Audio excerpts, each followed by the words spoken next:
Hi everyone, welcome to another video. So ये थोड़ी short video रहने वाली है। इस वीडियो में हम समझेंगे न्यूटन इंजीनियरिंग में क्या हुआ है। आर्बिट्रेशन कंसिडरेशन एक्ट की बहुत इंपॉर्टेंट जजमेंट है ये। सब जानते हैं इस केस में क्या हुआ है, तो हमें भी जानना चाहिए।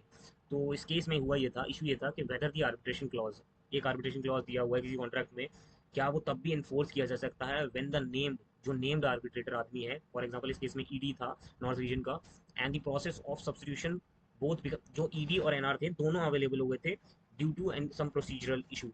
तो अब दोनों अवेलेबल नहीं है, तो अब क्या होगा यहाँ पे?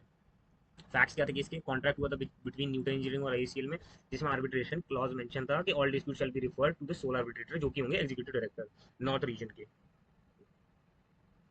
और अगर वो नहीं रहते हैं तो ईडी एनआर, अगर वो नहीं रहते हैं तो डेजिग्नेटेड, तो जो जिसको ईडी जो है डेजिग्नेट कर देगा वो बनेगा, और उसके अलावा कोई नहीं बनेगा आर्बिट्रेटर। अब इसके बाद क्या हुआ, आईओसीएल ने अबॉलिश कर दिया ईडीएनआर की पोस्ट ही।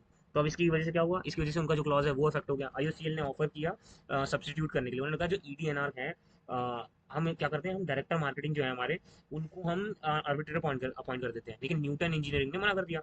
न्यूटन इंजीनियरिंग ने मना कर दिया कि नहीं नहीं भाई, ऐसा कुछ नहीं है। बोथ पार्टी, हम क्या करते हैं, हम लोग both parties two point one arbitrator. तो हम लोग ये काम करेंगे, हम आर्बिट्रेशन के अंडर दोनों लोग एक आदमी को अपॉइंट कर लेते हैं। आईओसीएल ने माना नहीं, और उन्होंने एक यूनिलेटरली अपॉइंट कर दिया डायरेक्टर अपनी तरफ से। न्यूटन इंजीनियरिंग ने इसको दिल्ली हाईकोर्ट में चैलेंज किया, सेक्शन 11 सबसेक्शन 6 आर्बिट्रेशन एक्ट में, और कोर्ट को कहा कि आप आर्बिट्रेटर अपॉइंट करो। अब हाई कोर्ट ने डिसमिस कर दिया न्यूटन इंजीनियरिंग की प्ली, और कहा कि नहीं नहीं, रेस के उन्होंने कहा जो भी इशू है, ऑब्जेक्शन है, वो आप रेस करना किसके खिलाफ, किसके पास, आर्बिट्रेटर के पास, और आर्बिट्रेटर अपॉइंट, और फिर उसके बाद सुप्रीम कोर्ट पहुंचे Newton, Newton engineering. Supreme court ने रिवर्स कर दिया दिल्ली हाई कोर्ट का ऑर्डर, और कहा कि आर्बिट्रेशन क्लॉज जो है वो एग्जॉस्टिव था एंड रिजिड था। The clause only permitted arbitration by EDNR या उसका नॉमिनी। उन्होंने कहा कि ये एक्सप्लिसिटली प्रोहिबिट कर रहा है किसी और पर्सन को एक्ट करने के लिए एज एन आर्बिट्रेटर। जो क्लॉज है वो इनऑपरेटिव हो गया है, एक बार EDNR office cease to exist, खत्म हो गया है, and he could no longer designate a substitute. तो वो किसी को सब्स्टिट्यूट भी नहीं कर सकता। अगर एक पर्सन को हमने डिस्क्वालीफाई कर दिया है to appoint as an arbitrator, तो उसका अपॉइंट किया हुआ पर्सन भी अब आर्बिट्रेटर अपॉइंट नहीं हो सकता।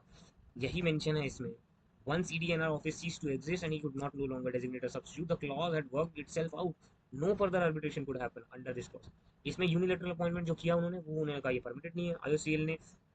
आईओसीएल ने यूनिलेटरल अपॉइंट किया था जो डायरेक्टिंग मार्केटिंग को, आर्बिट्रेटर को, वो इनवैलिड कहा, और neither party could appoint anyone once the clause failed. Court ने कहा, कोर्ट है कुड नॉट, कोर्ट ने ये बोला कि section 11 appointment by the court, ये क्या है, ये इनकेपेबल है, बिकॉज कॉन्ट्रैक्ट जो है वो बार्ड है appointment of any arbitrator other than ED और उसका nominee, since the arbitrator clause self destruct court appointment. तो कोर्ट कैसे अलाउ करेगी जब उन्होंने पहले ही मना कर दिया? तो डायरेक्टर मार्केटिंग की जो अपॉइंटमेंट थी उसको सेटिसाइज कर दिया, और आर्बिट्रेशन प्रोसीडिंग जो थी वो हेल्ड की गई void and no legal effect. Newton Engineering was left to pursue an ordinary civil suit if he wants as a remedy. Court ने ऐसा क्यों कहा? कोर्ट ने ऐसा बोला कि जो हाई कोर्ट है वो वैलिड, उन्होंने टाइम बार्ड है नहीं है, ये सब हमारा देखने का काम नहीं है। हमारा देखने का काम है कि आर्बिट्रेशन क्लॉज मेंशन है कि नहीं है सेक्शन 11(6) के हिसाब से, और अगर है तो बाकी सब डिस्प्यूट है वो आर्बिट्रेटर के पास जाएंगे। लेकिन यहाँ क्यों आर्बिट्रेटर के पास नहीं गए? क्योंकि या तो वो ईडी रहेगा, या फिर वो ऐसा पर्सन रहेगा, ईडी जिसको अपॉइंट करता है एज एन आर्बिट्रेटर। और कोर्ट ने बोला, और हाई कोर्ट ने क्या किया इसमें, हाई कोर्ट ने इसमें अपॉइंट कर दिया था आर्बिट्रेटर अपनी तरफ से। तो अब जो हाई कोर्ट ने किया वो भी तो उनकी जुरिस्डिक्शन के अगेंस्ट है, क्योंकि उसमें क्लॉज में ये भी तो मेंशन है, अदर देन नो वन, कोई और रह ही नहीं सकता। तो अगर हाई कोर्ट भी अपॉइंट करता है तो वो भी तो गलत ही है। तो यही कर दिया हाई कोर्ट ने, मिस यूज कर लिया उन्होंने अपनी पावर का। तो कोर्ट ने, सुप्रीम कोर्ट ने क्या कहा? सुप्रीम कोर्ट ने, and here rejecting the Delhi high court order, supreme court order in favour of Newton engineering appointment of arbitrator जो था उसको मना कर दिया। Court can't go into the merits और the fact, they can see the arbitration argument agreement exist और not, that's it.